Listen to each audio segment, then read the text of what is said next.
God will turn your adverse seasons. Adoniram Judson, one of the first American missionaries to Burma, which is modern day Myanmar. When he arrived Burma, he faced unimaginable challenges, hardships, language barriers, intense opposition from the local authorities, the death of his first wife and children, and imprisonment. Despite these adverse seasons, Jestin remained faithful, believing that God would turn his sufferings into something meaningful. Today, Jestin's work has borne fruit, with millions of Burmese Christians tracing their faith back to his ministry. In Genesis chapter 50 verse 20, Joseph, reflecting on the adversities he faced, said to his brothers, "As for you, you meant evil against me, but God meant it for good, to bring it about that many people should be kept alive as they are today." Now I'm going to share with you 3 points how God turns adverse situations into good or for our own benefit. We have to understand first, God sees the bigger picture. Just as Joseph's suffering was part of a greater plan of God to save many lives, God sees the larger picture in our lives too. In the midst of adversity, we often focus on the pain and suffering, but God is orchestrating events for our ultimate good. Romans chapter 8 verse 28 says, it reminds us, "And we know that in all things God works for the good of those who love him, who have been called according to his purpose." Like Jestin, who saw little fruit in the beginning of his ministry in Burma, we may not always understand how our hardship fit into God's plan. But even though that's the case, we can trust that he is at work. Let me tell you that again. God is at work. Even when it seems that God is not working in our lives, I guarantee you God is still working.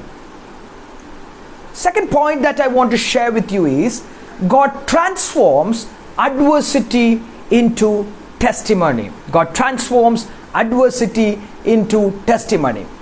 The seasons of adversity are not just times of testing, but also opportunities for God to create testimony in our lives.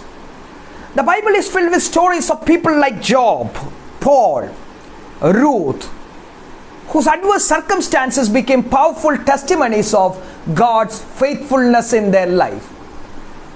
Jestin's hardship were not the end of his story, His perseverance through suffering became a powerful testimony that continues to inspire missionaries and believers around the world even today.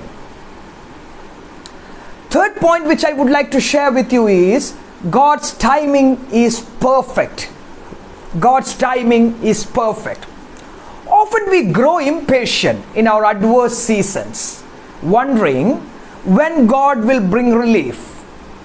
Yet God's timing is always perfect. This is something we must always remember in any seasons of our life. Ecclesiastes chapter 3 verse 11 says, "He has made everything beautiful in its time." He has made everything beautiful in its time. Joseph's elevation to a position of power in Egypt didn't happen overnight. It came after years of slavery and imprisonment. He went through many adverse situations. He was thrown into the pit. But later, God turned that season, that adverse season, into something good. Likewise, Jestin spent nearly 40 years in Burma, and it was until after his death that the full impact of his work became evident. We must learn to trust in God's perfect timing, knowing that He will turn our seasons of adversity into seasons of blessings at the right time. As we reflect on the lives of Joseph, Adoniram Judson, and other faithful servants of God, we are reminded that our adverse seasons are not without purpose. God is at work even when we cannot see it. I repeat that again. God is at work even when we cannot see it. He is turning our pain into purpose, our trials into testimonies, our suffering into stories of His grace.